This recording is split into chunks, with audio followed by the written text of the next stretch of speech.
அன்பு நெஞ்சங்களே, இறைவன் நமக்கு தந்த புதிய நாளிலே இறைவனுக்கு நன்றி கூறி இறை வார்த்தையால் நம் வாழ்வை பயனுள்ளதாக மாற்றுவோம். இறைவன் நம் அனைவரை நிறைவாக ஆசீர்வதித்து பாதுகாத்து வழிநடத்துவாராக. இன்றைய நற்செய்தி வாசக சிந்தனை, ஓமையின் நோக்கம். மத்தேயு நற்செய்தி நூல் பிரிவு 13, இறை சொற்றொடர்கள் 10 முதல் 17 முடிய. இதன் விளக்கம் அறிவோம். இந்த பகுதியில் சீடர்கள் ஓமை என்ற சொல்லை பயன்படுத்தப்படுவதற்கும் ஆண்டவர் அந்த சொல்லை பயன்படுத்தியதற்கும் ஒரு அடிப்படை வேறுபாடு உண்டு என்பதை காண வேண்டும். ஓமை என்ற மொழிபெயர்ப்புள்ள சொல் ஆண்டவரின் தாய்மொழியான அரமேய மொழியில் மார்ஷால் என்ற சொல்லாகும். இந்த சொல்லுக்கு பல பொருள் உண்டு. விடுகதை, உருவகம் என்ற பலதரப்பட்ட பொருளில் அது பயன்படுத்தப்படும். குறிப்பிட்ட சூழமையுதான் அது எந்த பொருளில் பயன்படுத்தப்பட்டுள்ள என்பதை தெளிவுபடுத்தும். சீடர்கள் இங்கு ஓமை என்ற சொல்லை விடுகதை, மறைபொருள் அல்லது உருவக கதை என்ற அளவில் பயன்படுத்துவதாக தெரிகிறது.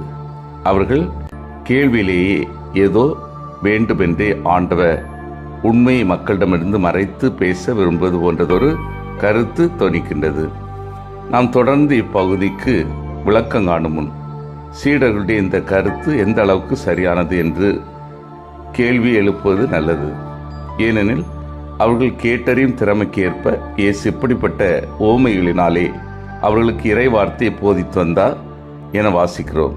அப்படியானால் கடினமான பொருளை தெளிவுபடுத்தி எளிய மக்கள் இலகுவாக புரிந்து கொள்வதற்காகவே வாழ்வின் அன்றாட காட்சிகளை ஆண்டவர் ஓமைகளாக்கினார். அதுவே ஆண்டவரின் போக்குக்கும் நோக்கங்களுக்கும் இசைந்ததாக தோன்றுகிறது. ஆண்டவர் வாழ்க்கை சூழலில் அவர் ஓமைகளை இறையரசு பற்றிய உண்மை எளிய மக்கள் எளிதில் புரிந்து கொள்ள வேண்டும் என்ற நோக்கத்துடன் எடுத்துக்காட்டுகள், உதாரணங்கள் என்ற வகையில்தான் பயன்படுத்தினார். ஆனால் இறையரசு பற்றி யூத சமய தலைவர்கள் போதித்து வந்த எதிர்பார்ப்புகளால் இயேசுவின் சீடர்களும் கட்டுண்டிருந்தன. எனவே அவர்களுக்கே இறையரசு பற்றிய ஆண்டவரின் போதனைகள் எளிதில் விளங்கவில்லை. அதனால் ஆண்டவர் அவர்களுக்கு பலமுறை தனித்து விளக்கங்கள் தருவது அவசியமாயிற்று. அன்பார்ந்தவர்களே, இயேசு ஓமைகளில் பேச காரணம் என்ன? முக்கியமாக 3 காரணங்களை சுட்டிக்காட்ட முடியும். 1, அறிந்தவர்கள் பேசுவதில்லை, பேசுபவர்கள் அறிந்ததில்லை என்ற கிழக்கத்திய ஆன்மீக வழக்கு சொல் ஒன்று உண்டு.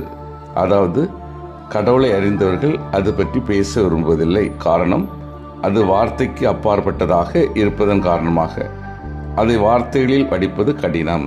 எனவேதான் புனித தாமஸ் அக்யூனாஸ் கடவுளை பற்றி மனிதர்களாகிய நாம் பேசும்போது உளரத்தான் முடியுமே தவிர வேறு எதுவும் செய்ய முடியாது என்று கூறுகிறார்.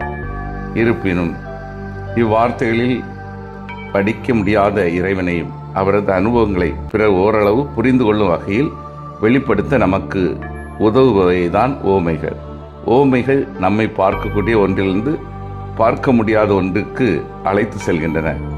இறைவனையும் அவரது அனுபவத்தையும் பற்றி பேசுவதற்கு ஓமைகளை விட சிறந்த வழி எதுவும் இல்லை. எனவேதான் இயேசு ஓமைகள் வழியாக இறையாட்சி பற்றி பேசினார். 2வது, ஓமை அல்லது கதை எளிதில் ஒரு மனிதனை கவனிக்க வைத்து விடுகிறது. இது யூத ஜெப கூடங்களில் போதித்த இயேசு பரிசேயர்களோடு ஏற்பட்ட மோதலின் காரணமாக அங்கிருந்து வெளியேற்றப்பட்டார். எனவே புல்வெளிகளிலும் கடற்கரை ஓரங்களிலும் போதிக்க ஆரம்பித்தார். இப்படிப்பட்ட சூழ்நிலையில் மக்களின் கவனத்தை தன் பக்கம் திரும்ப அவர் மேற்கொண்ட வழிமுறையே ஓமைகள். 3, மனிதர்களின் உறங்குகின்ற மனசாட்சிகளை எழுப்புவதற்கு புத்திமதிகளை விட ஓமைகள் சிறந்த வழிகளாக இருக்கின்றன.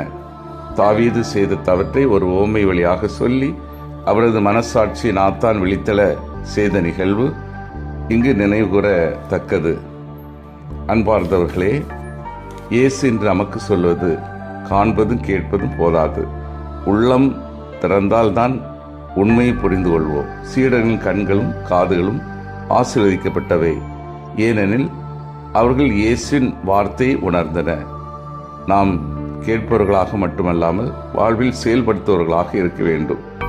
ஆண்டவரின் வார்த்தை புரிந்து கொள்ளும் மனத்தையும் அதை வாழ்வில் சாட்சிகளாக சாத்தியமாக்கும் துணிவையும் நமக்குள் வளர்க்க வேண்டும். புனித அகஸ்தீனார், கேட்பது போதுமானதில்லை, அனுசரிப்பதே உண்மையாக கேட்பது என்று கூறுகிறார். கண் திறந்து காண்பதும் காது திறந்து கேட்பதும் இதயம் திறந்து வாழ்வதும் கிறிஸ்தவ வாழ்வு அடையாளம். விண்ணரசின் மறைபொருள் எல்லாருக்கும் திறந்திருக்கிறது. அதை உணர்வது நம் கடமை. சிந்தித்து தியானித்து செயல்படுவோம். நான் இறைவார்த்தை கேட்டு செயல்படுவனாக உள்ளேனா? ஓமைகள் வழியாக இயேசு உணர்த்தும் கருத்துக்களை ஏற்று வாழ்கின்றேனா? இயேசுவின் ஓமைகள் வழியாக இறை உறவில் வளர்கின்றேனா? மன்றாடுவோமாக. வல்லமை மிக்க இறைவா, நாங்கள் அனைவரும் இறைவார்த்தை கேட்டு செயல்படுவர்களாக திகழவும், ஓமைகள் வழியாக இயேசு உணர்த்தும் கருத்துக்களை திறந்த மனதோடு ஏற்று வாழவும்,